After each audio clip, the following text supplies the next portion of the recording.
Sometimes a man spends years running from his past, only to stumble into the one moment that brings him back to life. Out here in Blue Rock Valley, storms don't just tear through the skies, they dig up old ghosts, buried truths, and sometimes second chances. Cole Walker thought he'd left it all behind: the spotlight, the noise, the world that cheered his name and then forgot it. All he wanted now was quiet, rows of trees, morning fog, and the hum of soil being made right again. But then came that night. The rain fell hard, thunder rolling like judgment across the hills, and there, out in the soaked fields, he saw her. Barefoot, bruised, half-conscious in the mud. He didn't ask why, didn't hesitate. He carried her home like she was something fragile, something worth saving, even though he had no idea who she was, or why the name on her dog tag would send shockwaves through everything he thought he knew. What happened next? You wouldn't believe it if I told you, but I promise, it's real, and it's only just the beginning. So settle in, don't click away, because by the time this story ends, you'll understand why that one storm changed everything. Let's begin.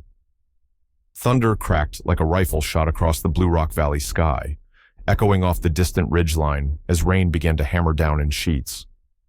Cole Walker tightened his grip on the steering wheel of his pickup, the windshield wipers doing little against the torrent pouring from the heavens.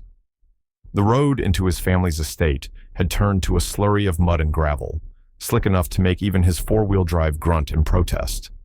It had been 12 years since he last saw the orchards of Walker Ridge, 12 years since he'd turned his back on this land, on the ghosts buried beneath the apple trees and the silos that had long since rusted.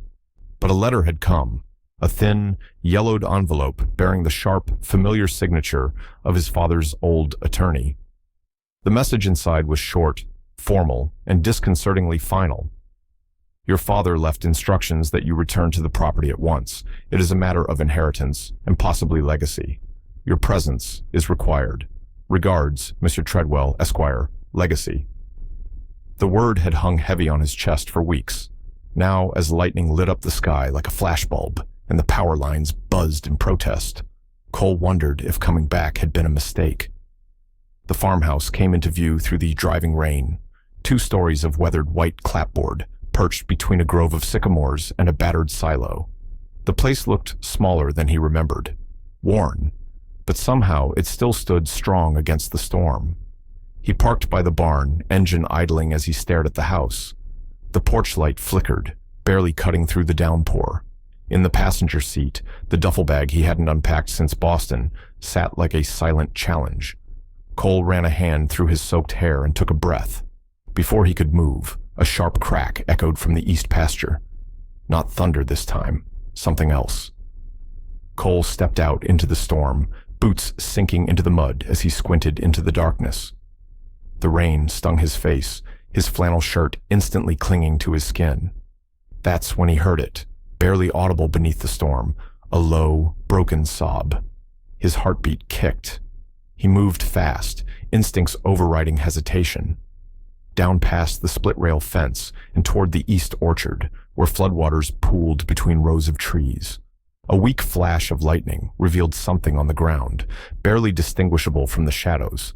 A form, small, crumpled. "Hey!" Cole called out, stumbling forward through knee-deep grass and mud. She didn't respond. She was lying on her side near the old irrigation line, soaked to the bone, barefoot, her knees scraped raw. Her hospital gown clung to her like paper. Cuts lined her arms. Her lips were turning blue. Cole dropped to his knees beside her, ignoring the mud. "Ma'am, can you hear me?" No answer. Her eyes fluttered open for a split second, green and glassy, then closed again. Cole's gaze dropped to her neck. A metal dog tag clung to her skin, the name stamped into the metal, barely visible in the flickering light. Read, E. Reyes. She wasn't local. He would have remembered a face like that. "I've got you," he said softly. There was no time to call for help. No cell service this deep in the valley, not since the last tower went down and never got replaced. He scooped her up carefully, feeling how light she was, like carrying a half-drowned bird. Her fingers twitched against his chest, but her eyes stayed closed. As he trudged back toward the farmhouse, His boots slipping on the slope, he felt something shift deep inside his chest, like a long frozen spring cracking loose. He didn't know who this woman was or what storm had tossed her into his life. But Cole Walker, the man who hadn't believed in fate or redemption for over a decade, suddenly couldn't shake the feeling that he'd found her for a reason. And that whoever, or whatever, she was running from might not be far behind. He kicked open the back door with his heel and laid her gently on the living room couch. The fireplace was cold, unused, and the old generator hadn't kicked in yet. Ms. Monroe, his father's long-retired housekeeper, had apparently come out of retirement just to keep the place up in the interim. She would be back in the morning. For now, Cole was alone. He wrapped the woman in the thickest quilt he could find in the linen chest and turned the space heater on high. Her teeth were chattering, her lips trembled, but her breathing was steady. Cole knelt beside her again, brushing a strand of damp hair from her cheek. "Who are you?" he murmured, not expecting an answer, but her lips moved. Just one word. "Run." The next morning brought no sun, only fog. A heavy mist clung to the valley like a second skin. Cole stood on the porch, coffee in hand, watching as the trees emerged slowly from the haze. His boots were still caked in mud. The memory of the night before felt like a fever dream. But when he turned, she was still there, wrapped in the quilt, curled like a child on the couch. A stranger, on his land, with no answers. Yet, somehow, she didn't feel like an intruder. Ms. Monroe arrived shortly after 8, her old Chevy rumbling down the gravel path like a grumbling bear. She stepped inside, took one look at the woman on the couch, and turned to Cole with eyebrows raised. "You bringin' in strays now, Mr. Walker?" "She was out in the east field," he said. "Barefoot, wearing a hospital gown, nearly dead." The old woman pursed her lips. "That ain't the kind of thing that just happens." Cole didn't reply. Ms. Monroe approached the woman gently, brushing her wrist. "Still got a pulse. Thank the Lord." "You think she's dangerous?" Ms. Monroe gave him a look that could freeze lava. "Look at her. She's a kitten caught in a damn flood, but somebody put her there." Cole felt it again. That strange certainty. Somebody was looking for her, or what she knew, and something told him they weren't done yet. The morning passed in a quiet haze. Outside, the rain had slowed to a steady drizzle, the kind that soaked into the bones of the land. The mist clung low across the orchards, wrapping the trees in a sleepy veil. Inside the farmhouse, the air smelled of brewed coffee and damp flannel. Cole stood by the stove, staring into his mug, as the events of the night before replayed in his mind on a loop. He still hadn't figured out what to do. The woman, Emily Reyes, if the dog tag was any indication, hadn't stirred. She lay curled under the old wool quilt on the couch, her dark hair fanned across the pillow. Occasionally, she mumbled something under her breath, indecipherable. Cole had checked on her every 20 minutes, unsure what else he could do. No fever, breathing steady, no obvious injuries beyond the bruises and cuts. But she hadn't woken up either. When a knock rattled the front door, Cole tensed. Not many folks came by unannounced, especially this deep into Blue Rock Valley. He opened it to find Sheriff Ben Talcott standing on the porch, his wide-brimmed hat dripping with rain. "Morning, Cole," the sheriff said, stepping inside and wiping his boots. "Ben, you're up early." "Heard from old Agnes. She said you brought a woman in last night. Found her out in the field?" Cole nodded slowly. "East Orchard. She was unconscious. No ID, no shoes, just this." He held up the dog tag. The metal clinked against his calloused palm. The sheriff took it, squinting at the stamped letters. "Military issue. Format matches the ones from the vet center up in Ashboro." He frowned.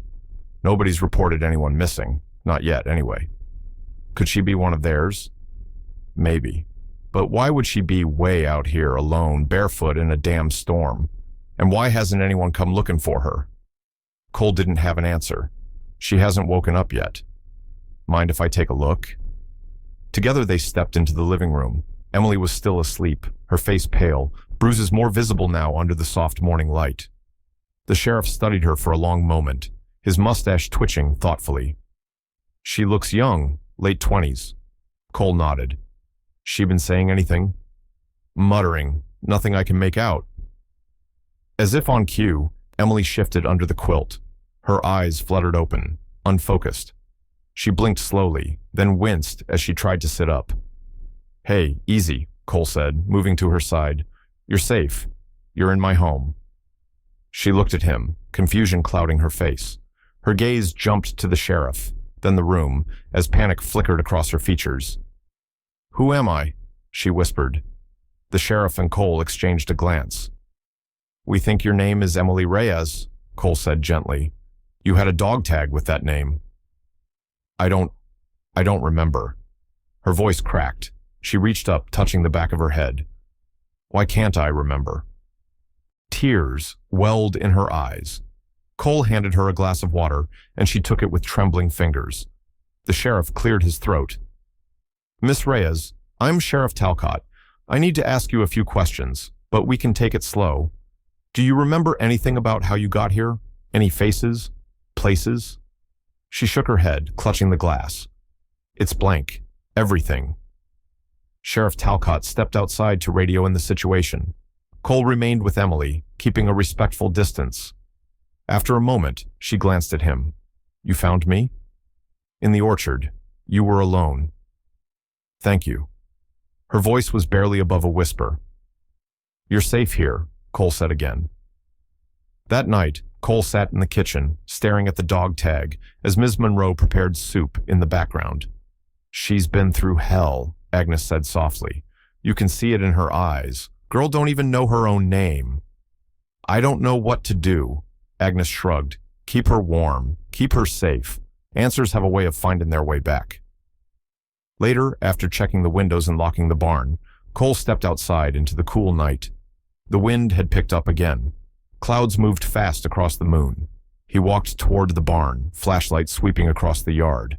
That's when he saw them. Scratches, deep ones, along the edge of the barn door, like someone had tried to pry it open with a crowbar. Cole crouched, examining the grooves. Fresh. Ms. Monroe's voice echoed in his mind. You don't find a woman like that in a storm by accident, son. He stood slowly, scanning the darkness beyond the fence. Whatever Emily Reyes was running from, it might already be here. The cicadas had barely stopped buzzing from the late summer heat when the first strange thing happened. It was just after midnight. Cole Walker stood on the farmhouse porch, a steaming mug of black coffee in one hand, his other resting on the old cedar railing his father had built decades ago. The wind had shifted, gentler now than the storm 2 nights before, but still heavy, as if carrying something unseen. The orchards stretched before him like rows of sleeping soldiers, their branches rustling in the breeze, and beyond that, the distant blue shadow of the hills that gave the valley its name. It should have been peaceful, but it wasn't. Out there, near the west slope, something flickered. Cole narrowed his eyes. Not lightning this time. A faint blinking glow, white, low to the ground and moving. At first, he thought it might have been one of the motion sensor lights he'd rigged to keep deer away from the new saplings, but he hadn't set any in that direction. He reached for the old pair of binoculars hanging near the doorframe. Squinting through the lenses, he caught a glimpse of it, a figure moving between the trees. Someone was out there. He set the mug down, grabbed the flashlight and shotgun hanging beside the door, and slipped into his boots. Back inside, Emily Reyes woke in the guest bedroom to the sound of wind scratching branches against her window. She sat up slowly, her head throbbing. Even days after the storm, her memory was still a foggy landscape, with occasional flashes like headlights through mist. She'd seen flashes again in her dreams. This time, water dripping from concrete ceilings, a man's voice barking the words, Phase 4, secure the asset. Then black. Now awake, she felt cold despite the summer heat. She stood, wrapping the flannel robe Ms. Monroe had lent her around her shoulders, and moved to the window. The orchard was dark, save for a soft glow near the western edge. She blinked. It was gone. Cole reached the edge of the orchard within minutes, boots crunching quietly over the soft earth. His flashlight cut through the darkness, illuminating nothing but leaves and fence posts. No one, no light. He moved in slow, practiced steps, sweeping the beam side to side. Then, crack, a sound behind him. He spun. Nothing. But then his flashlight caught something, deep grooves on the bark of a nearby apple tree, not from a deer. These were scratch marks, fresh, sharp, deliberate, clawing. A cold shiver traced his spine. He returned to the farmhouse, but sleep would not come. The next morning, Cole met Sheriff Ben Talcott in the driveway, just as the sheriff was stepping out of his dusty Ford Bronco. Ben was a fixture of the valley, late 50s, broad-shouldered, wore his badge like a second skin, and had known the Walker family since Cole was in Little League. The sheriff took off his sunglasses and gave Cole a long look. "You look like hell, son." "Didn't sleep." Ben reached into the truck and pulled out a manila folder. "I ran those tags," he said, "from the dog tag that girl had. Format matches what the VA uses for outpatient identifications, but she ain't in any current databases. No missing persons bulletin. Nothing in the last 2 years with the name Emily Reyes attached to any active case." "She remembers something about a program," Cole said. "Something called Phase 4. Ben's eyes narrowed. "You sure about that?" Cole nodded. The sheriff rubbed the stubble on his chin. "I've heard rumors," he said finally.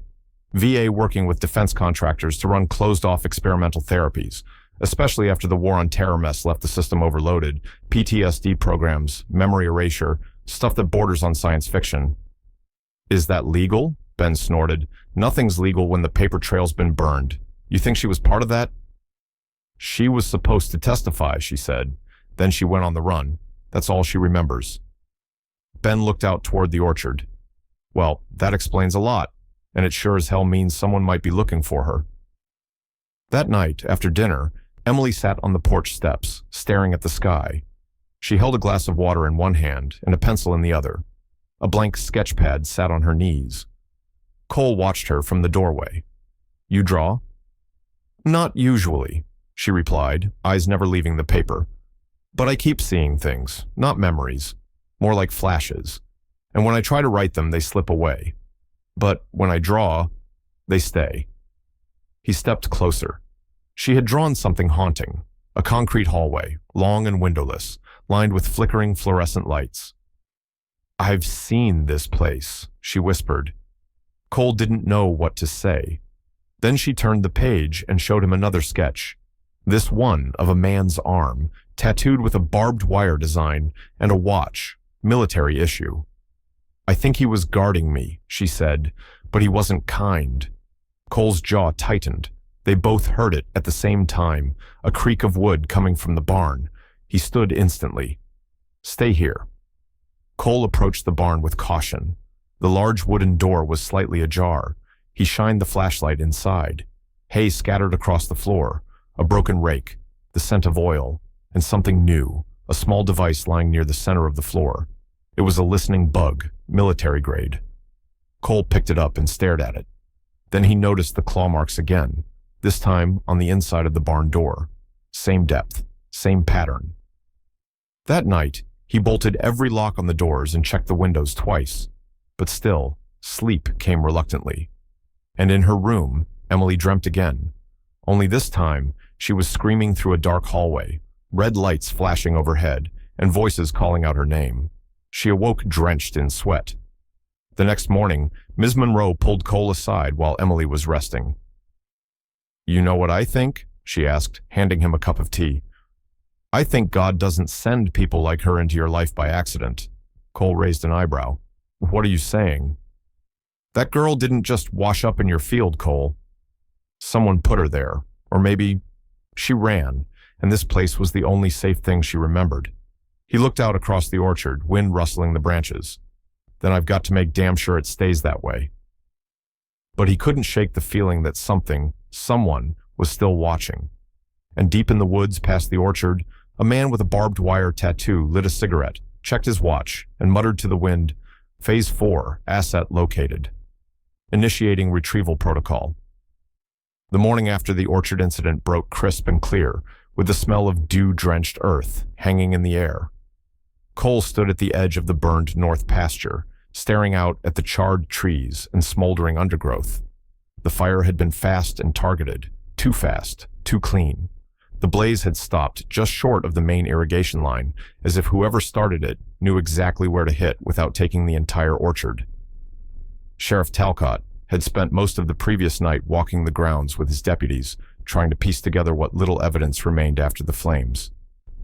Emily sat quietly on the back porch, bundled in a flannel blanket, watching Cole with an unreadable expression. She hadn't spoken much since the fire, since she remembered the name. Dr. Brenner. The name had dropped from her lips like a stone into a well, echoing with significance that neither she nor Cole fully understood. But Cole remembered that name.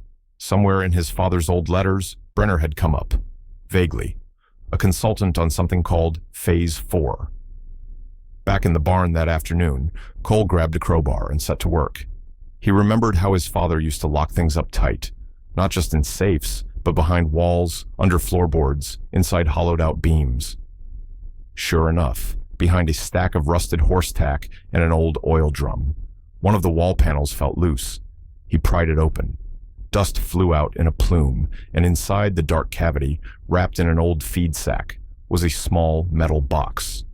Inside, a worn leather ledger, brittle at the edges, and a folder stamped with a faded government seal. Cole laid everything out on the workbench and flipped through the ledger. It wasn't farm records, not exactly. Pages were filled with names, dates, coded entries, and hand-drawn maps. One showed a diagram of Blue Rock Valley with a large shaded area marked LAN07, restricted access. Another page listed initials next to what looked like medical data, heart rates, drug dosages, notes like Subject 14, memory flash inconsistent, and Subject 22, no recall, high aggression. Emily appeared behind him, her bare feet soundless on the barn floor. "That's it," she whispered, eyes locking on a photo tucked inside the ledger. "That's me." The picture showed her, younger, maybe early 20s, standing in front of what looked like a bunker entrance. Her hair was longer, face rounder, but the eyes were unmistakable. "Do you remember that place?" Cole asked. She shook her head. "Not exactly, but it's familiar, like a dream I almost woke up from." That evening, Sheriff Talcott returned. He sat at the kitchen table sipping black coffee, the ledger open in front of him. "This is government work, no doubt," he said. "And if your daddy was involved, he was either covering something up or trying to keep it from being used." Cole leaned forward. "You ever heard of Project Lantern?" The sheriff froze. "Yeah," he said after a long silence. "Back in the 90s, there were whispers. Vets going missing from treatment programs. All had PTSD. Some said they were being moved to black sites for advanced therapies. Nobody could prove it, but the name Lantern came up more than once. Emily was part of it. She said she was supposed to testify, that they tried to wipe her memory." Talcott rubbed his jaw. "Well, that fits. Folks don't want her to talk, and if they torched your orchard, it was a warning. Not just for you, but anyone who helps her." Cole set his jaw. "Then they should know I'm not someone who scares easy." Talcott gave a grim smile. "No, son, you're not. But they're not either. You need to watch who you trust." The sheriff pointed to a name scribbled in the margin of the ledger. "That's Brenner's signature. He was a lead psych operations officer at Fort Stanton until about 6 years ago. Vanished after a scandal. Nothing ever pinned on him, but rumor was he ran off books tests using real patients. Dangerous stuff." Cole turned to Emily. "You sure you want to keep going down this road?" She looked back at him, eyes fierce despite the fatigue. "I don't have a choice. If I don't find out what happened, who I was before this, then what's the point of surviving?" Later that night, Cole checked on the barn again. Something felt off. A faint creak echoed through the rafters. He slipped inside quietly and saw movement. Lucas Mendez, flashlight in hand, poking around the very spot where Cole had found the ledger. "Looking for something, Lucas?" Cole asked coolly. Lucas froze. "Just making sure the fire didn't spread. You know, hot spots." Cole stepped forward, close enough to smell the sweat on the man's collar. "Funny, didn't take you for the firefighting type." Lucas gave a forced chuckle. "Just trying to help." Cole didn't press further, not yet, but the way Lucas avoided eye contact told him everything he needed to know. Back in the farmhouse, Cole handed the ledger to Ms. Monroe. The elderly woman flipped through it with slow, reverent fingers. "Your daddy was a hard man," she said softly.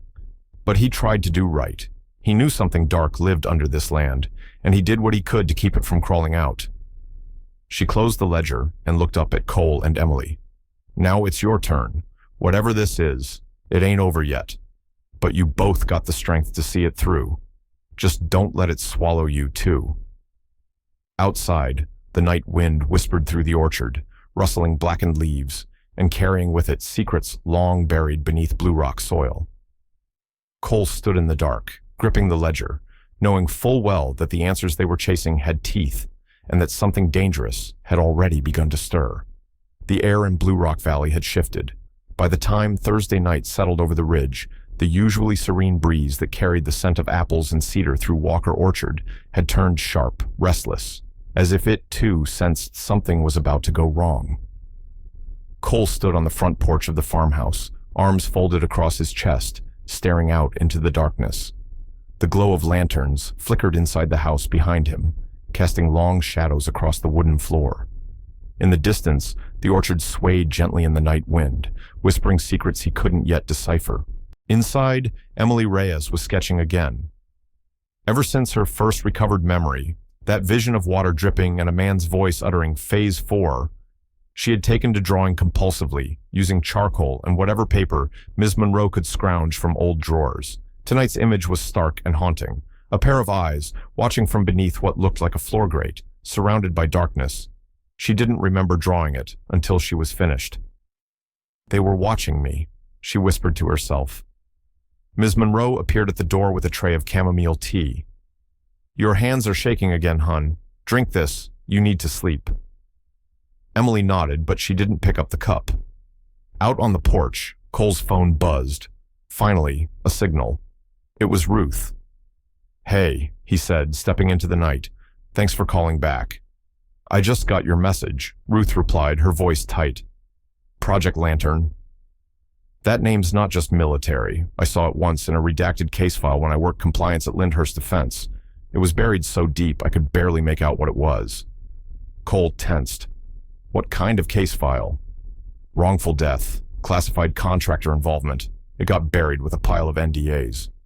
But, listen, there was a name mentioned. Dr. Marvin Brenner. Ring a bell? He glanced through the farmhouse window at Emily, who was now pacing like she was trying to outrun something in her head. She remembered that name, he said. Tonight. Suddenly, a sharp pop rang through the night, followed by the low whoosh of something igniting. Then another pop, and then a glow, not warm like lantern light, but orange, angry. Cole turned toward the orchard. Gotta go. He ran. The north field was on fire.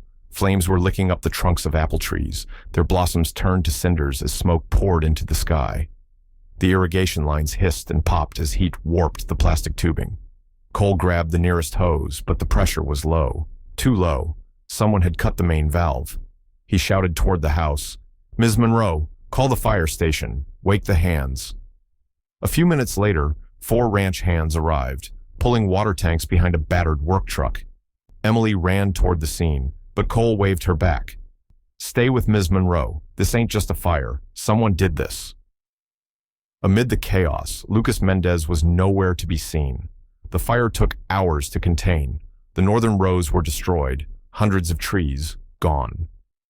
When the flames were finally subdued, Sheriff Ben Talcott arrived, his cruiser kicking up dust and embers. Everyone accounted for. All but Lucas, Cole said, his voice hoarse from smoke. He ain't in his bunk or near the fire. Talcott crouched near the barn door. A blackened, charred note was nailed to the wood, the paper singed at the edges. It read, "Send her back, or watch your farm fall apart." The sheriff looked up, his face unreadable. We're past petty vandalism now. This is targeted intimidation and attempted arson. Cole didn't say anything. He was looking at the note, but his mind was on Emily and the expression she wore when she drew that grate. Emily stood a few feet away, wrapped in a blanket. She held something in her hand. Cole, she said quietly, I remember more. I remember being underground, locked in. I think it was a lab. There were men in black uniforms, and someone said my name like it was a number. and I saw... She opened her palm. Inside was a jagged piece of broken glass. She had been clutching it for who knew how long. I saw Dr. Brenner. He ran the program, and he said I was the last phase 4. Cole's heart clenched. You said there was a voice saying that phrase before, in your dreams. Now it's real. It's not just dreams anymore, she whispered. I remember why I ran. I was supposed to testify. They were going to wipe me before I could. Talcott stepped closer. You sure about that? Emily nodded. I remember a hallway, white lights, needles, and a voice saying, Initiate memory sequence 4. They had a machine that made me forget, but something went wrong. I escaped. I ran. Cole looked at the sheriff. That explains the dog tag, the hospital gown. She wasn't released. She broke out. Talcott's jaw flexed. There are whispers about stuff like this, Cole. Black ops contractors doing PTSD suppression experiments. But this is bad. And if this Dr. Brenner is still operating somewhere... Emily interrupted. We need to find him before they find me again. Sheriff Talcott turned to Cole. You still got that sister with legal connections in D.C.? Might be time to bring her in. Cole nodded. I already called. She's catching the first flight out. The sheriff lingered near the barn, looking once more at the scorched note. Whatever you do, son, keep her safe. This ain't over. Emily shivered again, and Cole moved to her side, steadying her with a hand on her back. They're not just trying to scare us, she said softly. They want to erase me. Completely. Cole looked toward the blackened orchard, the trees still smoldering. Let 'em come, he muttered. They'll find out we fight back around here. From the road beyond the ridge, headlights glinted briefly, watching, and somewhere deep underground, a file was being opened. Project Lantern, Subject Reyes, Emily status, unrecovered. Location, unknown. Next phase, initiate retrieval. By morning, the fire was out. Smoke still curled in soft tendrils from the scorched patch of the north orchard, where blackened stumps and ashen soil painted a grim picture of the previous night. The sweet smell of apple blossoms was gone, replaced by the acrid sting of char and soot. Cole stood at the edge of the devastation, fists clenched, jaw tight. Something sacred had been violated. They wanted to send a message, Sheriff Ben Talcott said, his voice low and grim as he knelt to examine the charred remnants of a gasoline canister. And I'd say it was delivered loud and clear. Cole didn't answer. His eyes swept the wreckage, searching for reason in the ruin. The orchard wasn't just land. It was legacy, memory, family. And now, someone had dared to strike at it. Agnes Monroe approached with a blanket wrapped around Emily Reyes. The young woman's eyes were wide, not just from the fire, but from what she'd remembered during the night. She hadn't slept. Neither had Cole. After the blaze was contained, they'd sat in silence on the porch until sunrise. She remembered something, Agnes said softly. Something about a doctor and a place underground. Emily nodded slowly. There was a man, Dr. Brenner. He wore a white coat and always smelled like bleach and metal. He ran something called Phase 4. I don't remember everything, but I know they were trying to erase memories. Mine, others, and I wasn't the only one there. Talcott stood, brushing ash from his pants. That name rings a bell, he muttered. Let me make a few calls. Inside the farmhouse, Ruth Walker had set up at the kitchen table, sleeves rolled up, coffee in hand, and laptop open. When Cole entered, she didn't look up. I started digging the moment I landed, and I found something. You're not going to like it. Cole sat down. Hit me. She swiveled the laptop so he could see the screen. A declassified but heavily redacted government lease agreement from 15 years prior. Your father leased part of this land to a private defense contractor under a shell company called Virion Dynamics. Guess who the lead consultant was? Dr. Julian Brenner. Cole stared at the screen. The words blurred. The betrayal, even years old, burned hotter than the fire. He never told me, Cole whispered. Not a word. Because he knew what they were doing was wrong, Ruth replied. Or maybe because he believed in it at first. Doesn't matter now. What matters is what they did to her. Emily stepped into the room, hesitating. She held a sketch in her hand, one she'd drawn from a memory that surfaced after the fire. She handed it to Cole. "This place," she said, "it's under the orchard. I remember going down into it through a round metal hatch inside an old well. They had me hooked up to machines. I think it's still there." Cole examined the sketch. His breath caught. He recognized the tree in the drawing, the old knotted walnut tree in the east pasture near a disused well that hadn't been touched since he was a boy. Sheriff Talcott returned just as the sun cleared the ridgeline. His face was pale. "We got a match," he said, holding out a manila folder. Inside were mugshots, employment files, and military records. Lucas Mendez, real name, Miguel Santiago. Former Black Ops contractor turned rogue asset.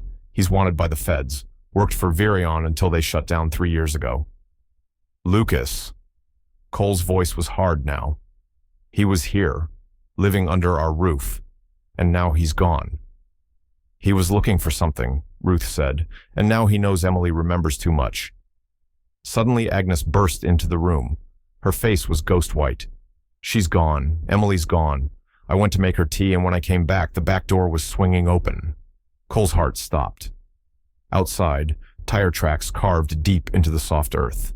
A black SUV had torn through the pasture, spraying mud and grass. Sheriff Talcott radioed for immediate backup. "They have her," Cole said. He felt something primal rise in his chest, a fury, a resolve. "And they have no idea what kind of hell they just brought down on themselves." He turned to Ruth. "Get your gear. We're going to find that facility." Ruth nodded. "And this time, we're not just digging up the past. We're going to bury it." Together, with Talcott and every loyal ranch hand they could rally, they mounted an operation before the sun had fully risen. The old well, half buried beneath years of grass and neglect, stood like a silent sentinel in the eastern orchard. Cole pried open the rusted hatch. The smell of damp earth and rust wafted upward. A ladder descended into darkness. He looked to Ruth. She nodded. Cole turned to the others. "Anyone who's afraid to see what our government tried to bury, you can leave now. But I'm going down there, and I'm bringing her home." No one moved, and with that, they descended into the belly of Blue Rock Ridge, where secrets had been sown into the soil, and blood would be the price of unearthing them. The gravel crunched beneath the tires as Sheriff Ben Talcott's squad truck veered off the county road and onto an overgrown service path that wound through the eastern edge of Blue Rock Ridge. The headlights cast long shadows through the forest, revealing deer tracks and broken branches. Behind him, a caravan of vehicles followed. Cole Walker's dark green Ford, 2 all-terrain utility trucks from the ranch loaded with able-bodied ranch hands, and Ruth's rental SUV carrying her and a duffel bag full of hastily gathered legal documents, burner phones, and her laptop. It had been less than an hour since Emily Reyes was taken, and for Cole, every second that ticked by without knowing where she was felt like a punch to the chest. Sheriff Talcott slowed near a rusted chain-link fence, barely visible in the dark. The entrance was marked by a dented sign, "Property of the United States Department of Defense. No trespassing." "Here," he muttered, shifting the truck into park. "This is where your father's map ends. Whatever's back there, it hasn't been on a government registry in years." Cole stepped out, flashlight in hand, boots sinking slightly into the damp soil. The others joined him silently. Nobody spoke, not out loud. They didn't need to. The tension said enough. Ruth approached, flicking her flashlight toward the dense brush lining the fence.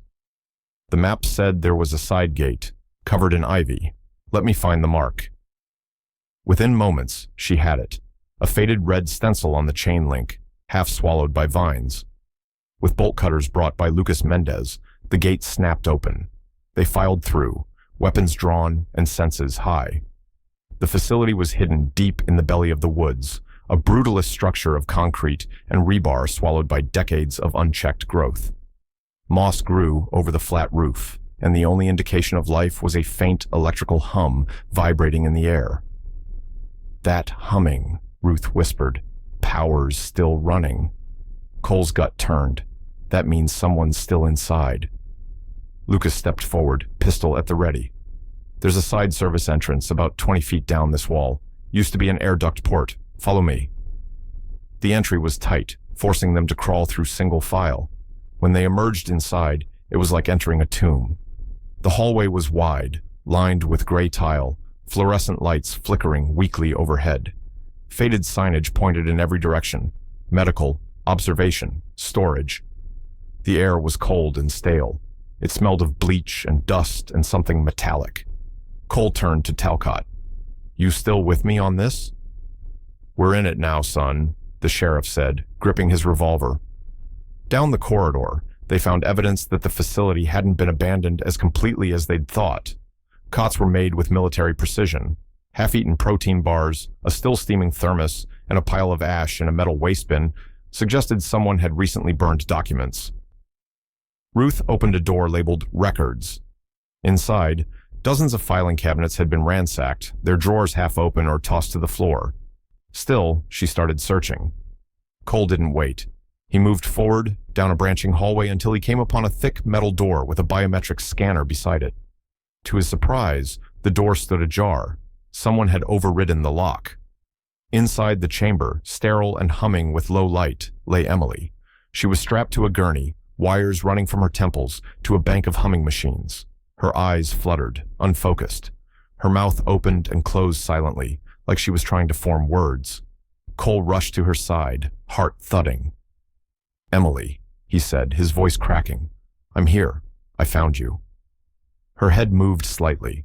A whisper escaped her lips. Phase 4. Ruth entered the room seconds later, eyes going wide. What the hell? Help me get her out of these, Cole barked, already yanking at the restraints. Together, they disconnected wires, careful not to pull too hard. As the final strap came undone, Emily sagged into Cole's arms. She was freezing, bruised, drugged. I got you, he said softly. You're safe now. Ruth turned to the terminal. Her legal training didn't include hacking, but her brain worked fast. She navigated through the files with growing horror. There were logs, testimonies, footage. Cole. They documented everything. One video showed Emily strapped to the same table, begging a man off camera not to erase her memories. Another showed shadowy figures discussing subject containment and viability under congressional scrutiny. Copy it all, Cole urged. We take it, every damn bite. Alarms suddenly screamed through the facility. Red lights spun overhead. They know we're here, Talcott shouted from the hall. Emily stirred, gripping Cole's wrist weakly. They're coming. They want the ledger, not just me. Footsteps thundered from the far corridors. Voices, orders barked. We've got maybe 2 minutes, Lucas said, appearing at the door. We go out the way we came, or we're boxed in. Cole looked at Ruth, who had jammed a flash drive into her laptop. Almost done, she cried. We don't leave without that data, Talcott barked, taking up position. Shots rang out down the hall. A ranch hand shouted. Return fire echoed. Then Ruth yanked the drive free. Got it. Go. Now, Cole yelled, hoisting Emily into his arms. They fled, bullets ricocheting behind them, the sounds of a collapsing secret trailing their every step. The sirens inside the compound howled with a shrill, relentless urgency, echoing off the steel and concrete like screams trapped in a bottle. Red emergency lights pulsed along the hallway walls, casting a blood-like hue on the grimy floor. Cole Walker's breath came heavy as he steadied Emily against his side. Her weight leaned into him more than before. She was conscious, barely, but clearly shaken by whatever the machine had done to her. Her eyes fluttered, trying to make sense of the storm unfolding around her. Stay with me, Emily, Cole said, his voice low and firm as he helped her into the corridor. We're getting out of here. You're safe now. Behind them, Ruth Walker was frantically downloading files from the ancient terminal, her fingers a blur over the worn keyboard. The machine whirred and beeped as she inserted a flash drive into the port.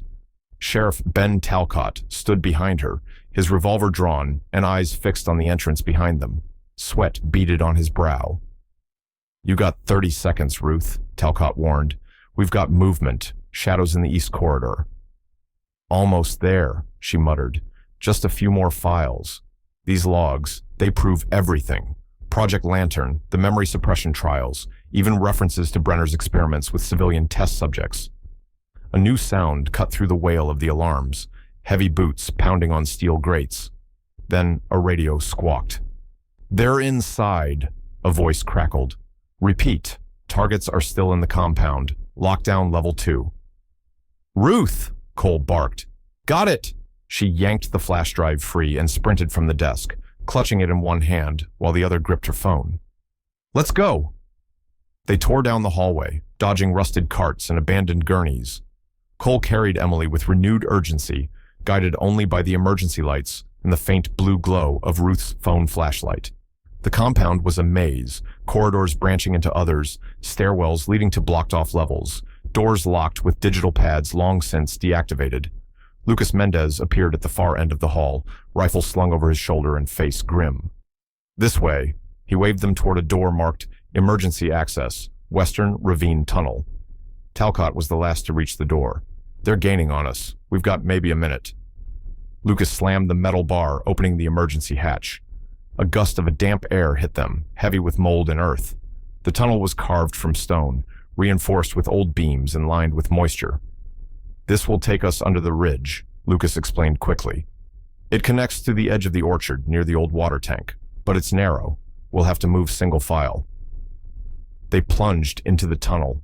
Behind them, the metallic echo of boots and radio chatter followed like hunting dogs. Cole could hear Emily whispering faint fragments of memory. "Helicopters. They took us underground. Dr. Brenner, he said we were the final phase." Halfway through, the tunnel trembled. The rumble of distant explosions vibrated through the stone walls. "What the hell was that?" Talcott asked. Lucas cursed. "Self-destruct. These old facilities were built with demolition fail-safes. We have to move. Now." Cole urged them faster, ignoring the burn in his arms from carrying Emily. Ruth kept checking over her shoulder, the faint light behind them growing brighter. Someone else had entered the tunnel. A shout. Gunfire. A bullet sparked off the tunnel wall inches from Cole's shoulder.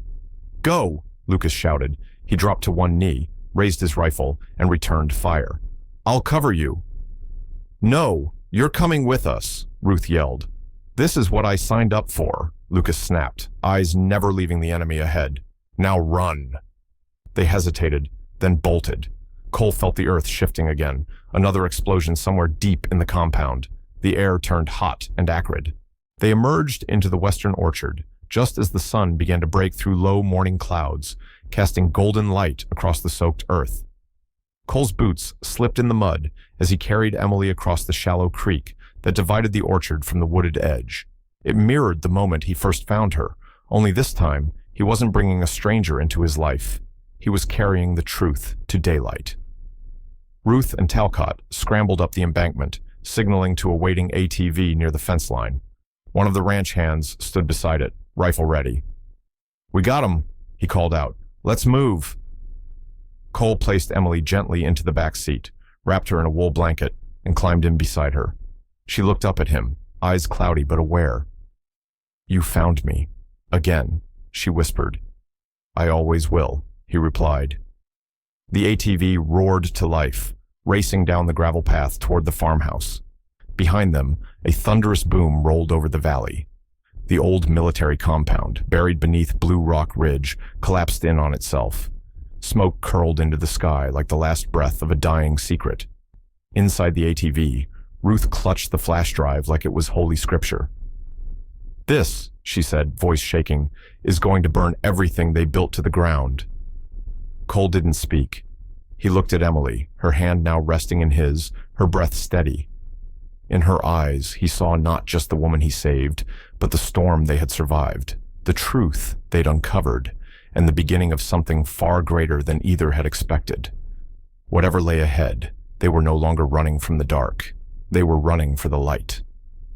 The early morning light bathed Blue Rock Valley in a golden hue as the first national headlines broke across the internet. Whistleblower video exposes secret experiment on U.S. veterans blared across news outlets from coast to coast. The footage Ruth had leaked the night before was already viral. It showed Emily Reyes, visibly younger and dressed in military fatigues, confronting Dr. Brenner in a cold, concrete room lined with medical equipment. Her voice, raw and full of conviction, called out the truth. "You said we were here to heal, but you turned us into test subjects. I'm not your lab rat." The shockwaves were immediate. Morning news shows featured grainy clips of the video, while scrolling Chiron banners teased congressional hearings and calls for investigations into Project Lantern.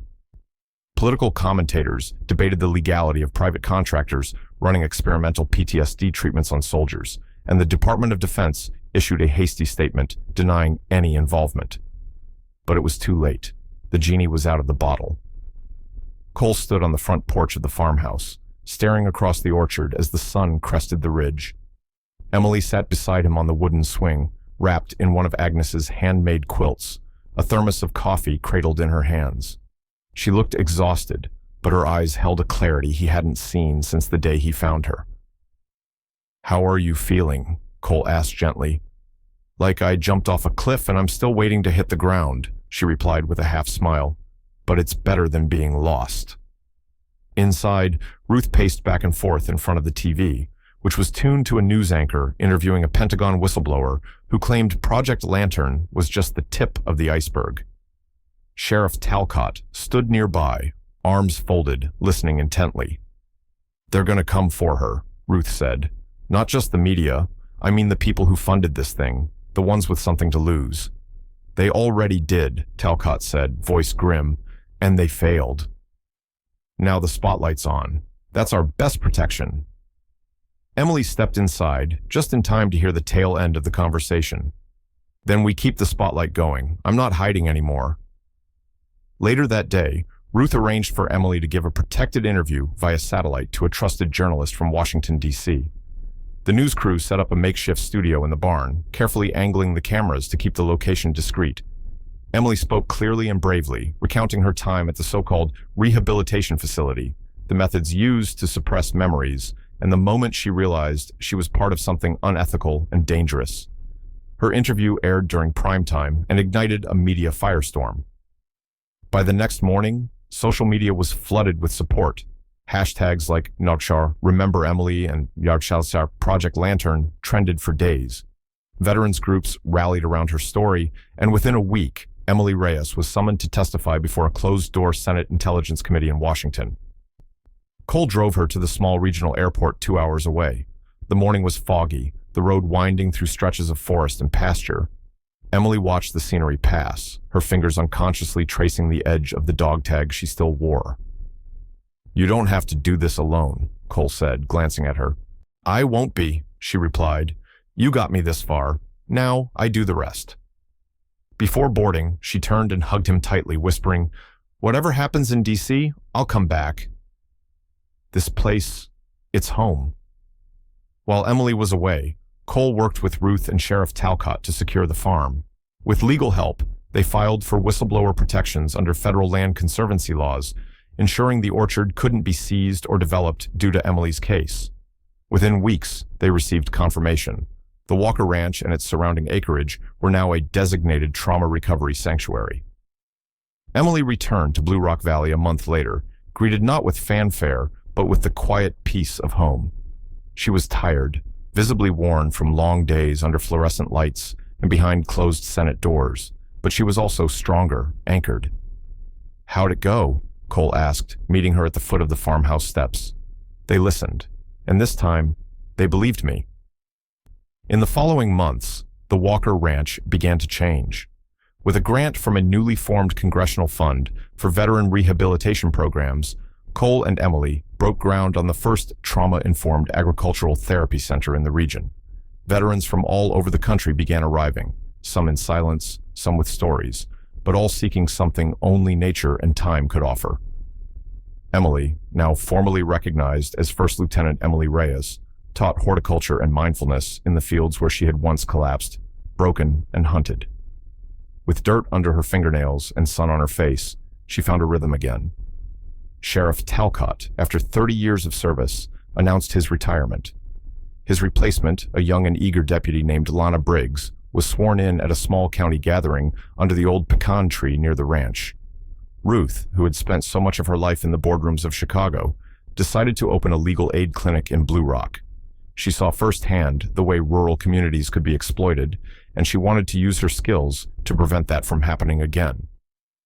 On the day the sign for the recovery center was installed, hand-carved cedar reading "The Orchard Haven," Cole stood back and took it all in. The land was more than crops now. It was healing ground, a second chance, a legacy not of wealth or reputation, but of resilience. And standing beside him, the woman he'd carried out of the mud, now walked with steady feet, no longer looking over her shoulder. Emily had come full circle, and Cole had never been more sure of his place in the world. The air in Blue Rock Valley had shifted. Gone was the oppressive heat of summer. In its place came the cool breath of autumn, carrying with it the scent of ripe apples and earth freshly tilled by hands both new and seasoned. The orchard stretched wide under the golden sky, rows of trees heavy with fruit, leaves tinged with amber and crimson, whispering in the breeze like they knew a secret too big to speak aloud. Cole Walker stood on the edge of the east field, boots planted in soil that had once only reminded him of ghosts and regret. Now it felt different, alive, full of purpose. He watched as a group of veterans, some in jeans, others in flannel, a few still wearing the stiffness of their old uniforms, worked alongside local volunteers. Their laughter, the rhythmic thump of baskets being filled, the scent of warm cider from the mobile kitchen nearby, it all echoed with something deeper than productivity. Healing. Emily Reyes knelt beside a pair of newly arrived vets, guiding them through the careful pruning of a young apple tree. Her voice was calm, confident, tinged with that melodic North Carolina lilt that had started to resurface as more of her memory had returned. There was still a gentle hesitancy in her eyes from time to time, a flicker of fear that passed like a cloud, but Cole had come to learn the signs, and so had she. She smiled up at him across the field and waved, her hands covered in soil and sap. He waved back, heart tightening in that way it did more often these days, without dread or doubt. Just fullness, just something real. Inside the farmhouse, Ms. Agnes Monroe ladled hot stew into bowls for the midday crew, clucking at anyone who tried to skip washing up first. Sheriff Ben Talcott, now retired but still a daily presence on the property, was leaned up against the kitchen doorframe, sipping black coffee like he had nowhere else to be. His badge now rested in the hands of Deputy Maria Hensley, a sharp-witted young woman with a deep respect for the valley and its people. "Place looks different than it did 6 months ago," Talcott remarked, watching as a truckload of hay bales was driven toward the barn. "Feels different, too," Ms. Monroe replied, glancing out the window. "Feels like home again." Cole stepped inside to grab his canteen, nodding at the sheriff. "Any word from Ruth?" "Just got off the phone with her this morning," Ben said. "She's officially opened her legal aid clinic in town. Says it's the first time in years she's felt like her work means something." Cole chuckled, shaking his head. "Never thought I'd see the day Ruth traded Chicago for Blue Rock." "She said the orchard gave her roots again," Ms. Monroe added. "Same as it's doing for everyone else." Later that afternoon, the community gathered in the barn, now converted into a multi-purpose facility with tables, benches, and even a small stage built from reclaimed wood. On the walls hung photographs, snapshots of the harvest, candids of veterans helping plant, kids learning to press cider, and a framed copy of the congressional hearing summary that had helped bring down the shell company behind Project Lantern. Emily stood near one of the displays, looking at a photograph of herself taken just weeks ago, smiling beside a row of sunflowers. She didn't remember the exact moment it was taken, but it didn't matter. What mattered was that the woman in the picture felt like her. Sheriff Talcott approached, holding a folded newspaper. "You made the front page again. Local section. Says the Walker Reyes Recovery Initiative is changing lives." Emily smirked. "Sounds like something a PR firm wrote." "Maybe," he said, handing it to her, "but it ain't wrong."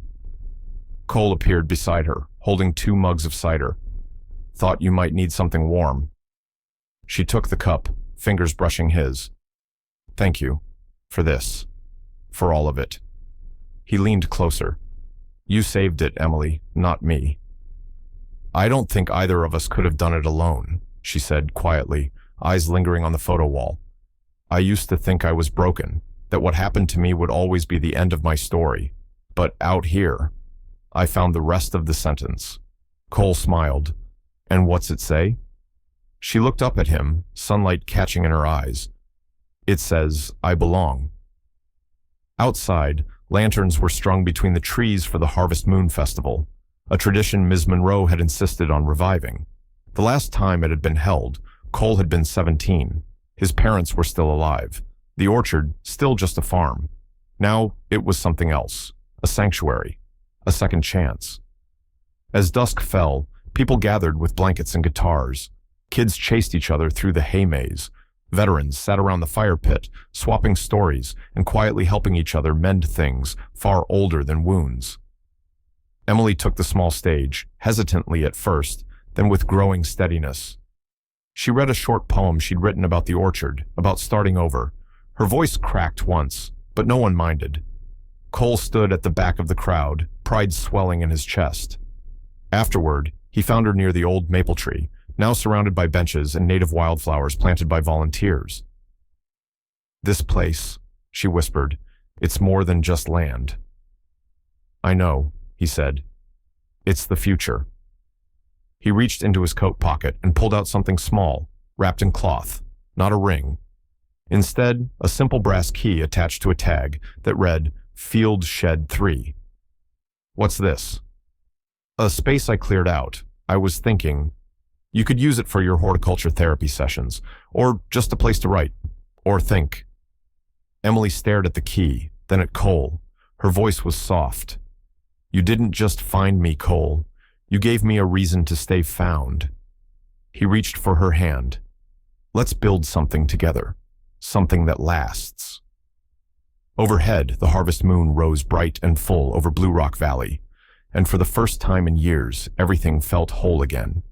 The late autumn sun dipped low over Blue Rock Valley, casting a warm amber glow over the orchard. It had been nearly a year since the night Cole found Emily Reyes unconscious in the rain-drenched east pasture, a moment that had cracked open the shell of his isolated life and let something extraordinary in. Now, as golden leaves drifted lazily from the apple trees and the last of the harvest was being loaded into crates, the valley felt reborn. The land was still the same, but the people, the purpose, it had all changed. Emily stood in the very field where Cole had once lifted her broken body from the mud, her boots pressed into the damp soil, the same spot where wild grass had once concealed her from the world. She was alone, holding a basket of late-blooming apples, the last picked of the season. Her hair, longer now, caught the breeze and danced softly around her face. She no longer looked like a lost woman. She looked rooted, grounded, and whole. From behind, the crunch of boots on gravel made her turn. Cole was walking toward her, a small bundle cradled in his arms. No ring box, no fanfare. Just Cole, looking at her like she was the very air he breathed. Thought I'd find you here, he said. I needed a minute, she replied, smiling faintly. Been thinking about that night. This spot. It feels different now. Cole nodded, stepping closer. He knelt in the grass and began to dig into the earth with his hands, the bundle next to him. When the hole was deep enough, he unwrapped a young sapling, an apple tree, barely 3 feet tall, and placed it in the ground. Emily watched silently, her breath caught in her throat. I figured this is where it all began, he said, tamping down the dirt. So maybe this is where we start something of our own. She knelt beside him, eyes shining. You didn't just save my life that night, Cole. You gave me a reason to live again. He took her hand. Then let's grow something together. The moment hung between them, wordless and infinite. No grand speeches, no need for them.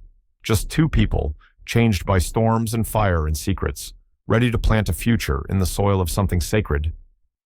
Later that evening, Blue Rock's annual fall festival came to life under strings of glowing lanterns. The town square buzzed with laughter and music. Children ran through hay mazes, couples danced near the bonfire, and long tables of pies and cider stretched under the stars. Cole and Emily arrived together, welcomed with warm embraces and wide smiles. Ruth stood near a booth with a sign that read, Legal Aid and Land Rights Clinic, already fielding questions from local farmers about conserving their land. Sheriff Talcott, newly retired and wearing jeans for the first time in years, sat beside his young replacement, Deputy Gwen Harper, sipping cider with the pride of a man who'd passed the torch well. Ms. Monroe stood near the baked goods stand, holding court over a tray of apple fritters that had folks lining up into the street. She winked at Emily and nodded toward Cole. "You picked a good one, honey. Took long enough, but you picked right." Emily squeezed Cole's hand. So did he. A stage had been erected in the center of the festival. Music filled the air, fiddles, guitars, and the rise and fall of voices that knew the rhythms of the land. Cole and Emily danced slowly among the crowd. They weren't the best dancers, and they certainly weren't trying to be. But they moved in sync, their steps echoing a deeper understanding. They'd survived something that would have shattered most people, and they'd come out of it stronger. Toward the end of the evening, the mayor took the stage and invited Cole up to say a few words. He looked reluctant at first, but Emily nudged him forward. He cleared his throat at the microphone. "I never thought I'd come back here," he began, his voice steady. "And if I'm being honest, when I did, I didn't plan on staying. But this valley, this place, it has a way of pulling you back when you're needed." He looked toward Emily, then back at the crowd. "A lot of you know what's happened this past year, and there's still healing left to do. But today isn't about pain or the past. Today's about what we build moving forward, together. So here's to fresh starts, to second chances, and to planting something good." Applause filled the square, not loud or wild, but warm, honest, like everything in Blue Rock. As the night wore on and the stars came out, Cole and Emily returned to their field, hand in hand. The newly planted apple tree stood straight under the moonlight, its roots, like theirs, just beginning to take hold. They didn't speak. They didn't need to. Sometimes, the heart says everything with silence. And in the hush of that Blue Rock night, beneath the vast North Carolina sky, two souls who had been lost found not only each other, but something to believe in. A promise planted in the field. A future grown from the soil of the past.